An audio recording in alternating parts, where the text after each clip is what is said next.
March is the beginning of one of our favourite times for foraging. It's wild garlic season, and this is a plant that we're going to be able to forage for several weeks going forward. And it's got to be one of the top foraging plants, wild food plants in Britain. It's certainly one of the most well known because it's easy to recognise, and not only because of its look, but because of the way it grows, and also because of the time of year that it's out. So we're going to break that down so you can understand how to identify wild garlic for yourself, and also some of the best uses for it. Let's get a closer look at the wild garlic here, which is carpeting the floor, isn't it? And it's earlier in the season now, it's only mid-March, and at this time of year it's not as thick as it's going to be. This whole carpet of wild garlic is going to get even thicker and denser. The leaves are going to get larger too. It's a plant that you find in ancient woodland sites or plantations on ancient woodland sites, and those are any woodlands that have been woodlands for a very long time. Even in sites where the trees have since been cut down, you might still find the wild garlic growing up because it's still got the old woodland soil there, and a lot of those woodland wildflowers are still present. Now, as I said, it's earlier in the season, so what we've got now is a lot of young, fresh leaf growth. So at this time of year, you can pretty much pick any of the garlic. Later in the season, we want to be going for the younger, fresher new growth, as opposed to the older growth, which will be looking a little bit more tired and a bit in less good condition. The plant itself grows in clumps, and you get these long lanceolate leaves with a pointed tip. More than anything else though, it's the smell which is the key indicator. I can smell it already because I've sat down in the garlic with Baron here, and it's disturbed the leaves and we're already getting a wild garlic smell. But if you crush it up, that is unmistakable.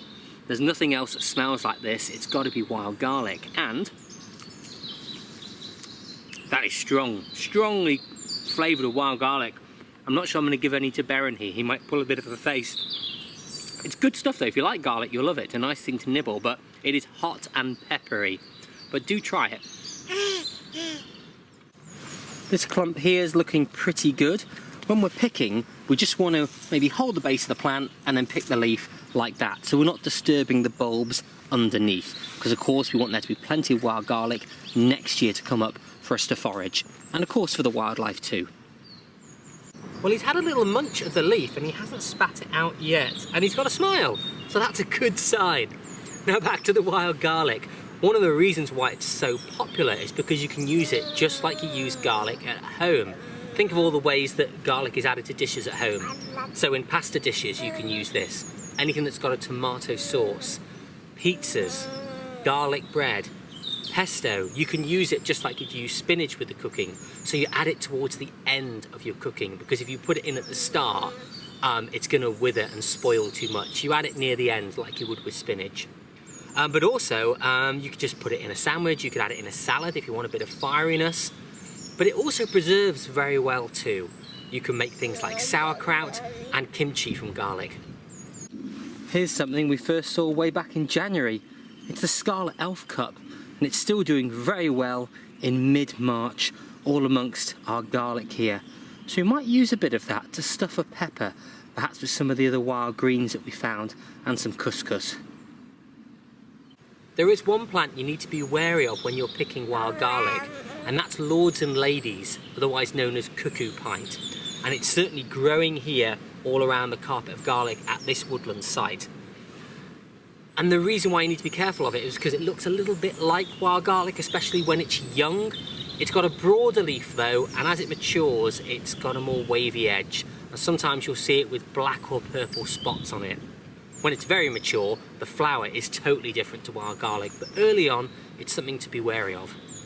And even though you might have your eye in for noticing the difference between these two plants, we do need to be cautious when picking garlic, because it's in such a carpet and it's in such abundance, it would be easy to grab it by the clump and throw it into your basket. And that's where you could accidentally get a foreign leaf in with the mix. So take your time with it and really notice what you're picking.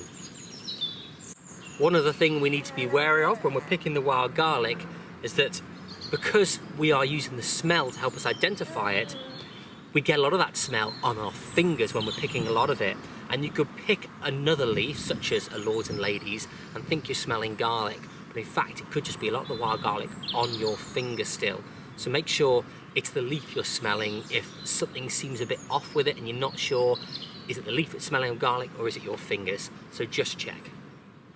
There's some particularly larger garlic leaves in this clump here and in the clump next to it, as you can see.